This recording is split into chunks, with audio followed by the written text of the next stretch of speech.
Ramadan Mubarak, and welcome to Ramadan Reminders. This is Yusuf Estes, and today I wanted to talk about something very, very important to us, remind myself and all of us, the importance of understanding the meaning of La ilaha illallah. You know, the middle of Ramadan seems like it just came and went, and now we're approaching toward the end, and I don't want to forget the most important thing. One sentence that can make all the difference in the world. La ilaha illallah. This is the saying or kalima of the Muslim. And whoever says it with sincerity in their heart, then the fire is forbidden on them. Think about that. This is a great thing. I know one time we had an article on our website. It was called The 9 Points of the Shahada. Shahada means to bear witness. You know, when somebody enters Islam, they say the Shahada. Ashhadu, I bear witness. An la ilaha, that there's only one God. Illallah, to worship. Only Allah to worship. Now, literally it says no God except Allah. But the meaning is much deeper. That's why we give a translation of the meaning. La, no, ilaha, except Allah. But guess what? Those words by themselves don't indicate the sincerity. Sincerity. Another point about these 9 points of the Shahada is that you have to understand the meaning of it. To understand that this means you're not going to set up any other gods along with Allah. Well, you might say, well, I don't have any gods in my pocket. Well, maybe not. But how about if you're going to the newspaper every day to just check and see how your astrology is going? I want to see what the stars say about me today. Oh, I'm a Gemini, therefore it means, or I'm a Virgo, and it looks like in September, hold on. Whoever does something like this, they're committing shirk. A'udhu billah. They're making partners with Allah because they're thinking that these stars have some benefit for them or can at least predict what's going to happen to them. And that's not true, is it? As a matter of fact, during the time of the Prophet Muhammad, peace be upon him, there was a time when they had the Fajr Salah, that's the morning prayer, and right after the morning prayer, he was going to mention something to them. Now, during the night, it had rained. And look what he said to them. That somebody became a disbeliever and somebody became a believer. As for the one that became a disbeliever, he's the one that attributed this rain to such and such stars or constellations and said that that's where the rain came from. But as for the one that became the believer, this is the one who said that it's Allah who caused it to rain. So even something like that, like, we talk about the weather, we talk about the influence that the moon has on the tides, but the real influence is from Allah, isn't it? Yeah. Even when we start talking about gravity, bottom line, though, it comes back to Allah. If He wants something to go down or up, that's up to Him.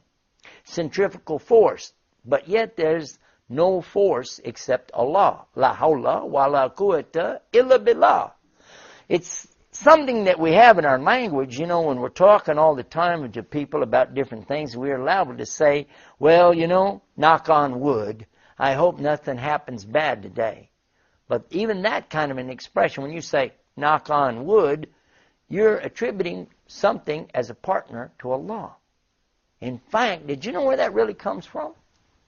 It comes from the tree worshippers of the time of the Druids in Europe, because they believed that the trees really could benefit them or cause damage to them. In one of our programs, we talked about that a little bit, that they used to go out and cut down a tree and put it on their back and walk into their house and take these limbs, and they call them boughs, and put those around their house, thinking it would scare away the demons.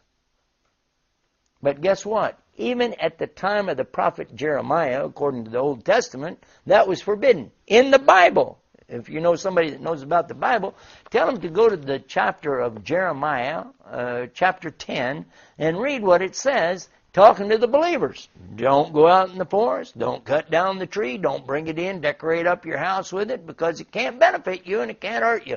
And, you know, it's an amazing thing. There are Christians today who realize that, and they won't allow anybody to bring a tree in their house, especially at Christmas time. It's kind of sad when you see Muslims during Ramadan wanting to decorate up their house with all these Christmas tree lights, isn't it?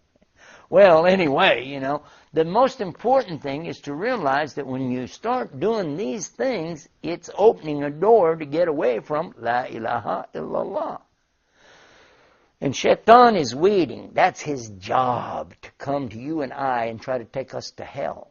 This is what he wants. That's his job, and he's going to do his utmost to do that to us. So be careful. Be real careful, especially when you think, well, this is something small and the children like it. That's how Santa Claus got started too.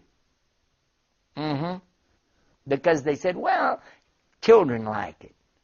There was a child who wrote to a journalist one time about 100 or so years ago and asked, is there really a Santa Claus? And he started out the response in his editorial, yes, Virginia, there's a Santa Claus. And that's a famous article. You can go on Google on the internet and find out for yourself how Santa Claus really got started off of something where, oh, this is nice for the kids to believe in. But it's a total fabrication. I want to tell you about how important it is for us as Muslims to always tell the truth, even to children, and not give them these stories and baloney, because later when they grow up, they're not going to respect you for that. They'll find out what the truth is, and it's going to be a sad day.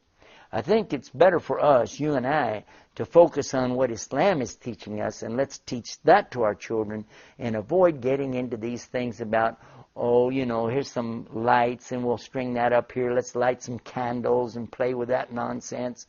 Let's go over here and, did you know that they made a teeny Quran that was only this big? You can't even read it unless you have a magnifying glass, and you get right over it, and I have to wear my glasses and a magnifying glass, and you can almost make out these little teeny letters in there, and they're not very accurate, but they wear it around their neck on a necklace, and they say, oh, this will bring me good luck, it'll protect me.